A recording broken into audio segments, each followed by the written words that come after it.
In 1947, 10 prominent Hollywood writers, directors, and producers were sentenced to serve 1 year in jail, fined, and blacklisted from the entertainment industry for refusing to participate in a hearing of the House Un-American Activities Committee, HUAC, to answer for their suspected ties to the Communist Party. Committee Chair Parnell Thomas said, "The Constitution was never intended to cloak or shield those who would destroy it." The Hollywood 10, as they would come to be known, said in a joint statement that the committee succeeded in citing the Bill of Rights for contempt, and the United States can keep its constitutional liberties or it can keep the Thomas Committee. It can't keep both.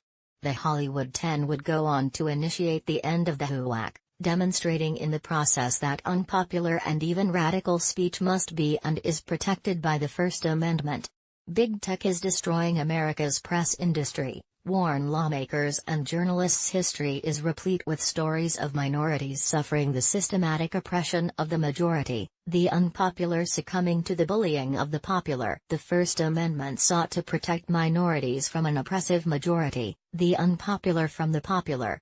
Movements such as women's suffrage, civil rights, and LGBTQ rights would never have been possible without the First Amendment, and all the lawyers, activists, politicians, and ordinary citizens who stood up to defend it.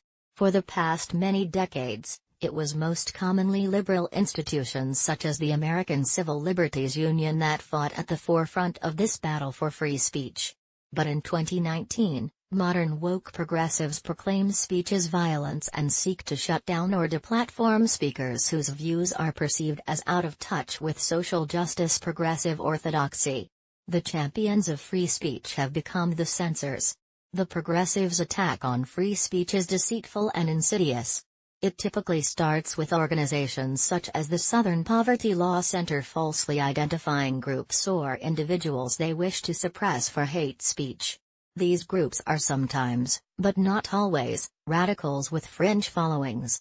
Next, pressure is exerted on corporations and social media companies such as Facebook, Twitter, and most recently even Pinterest, the province of scrapbooking soccer moms everywhere, to ban and otherwise marginalize individuals or movements perceived as beyond the pale by the left, be they pro-life or Trump supporters or Second Amendment activists, and more.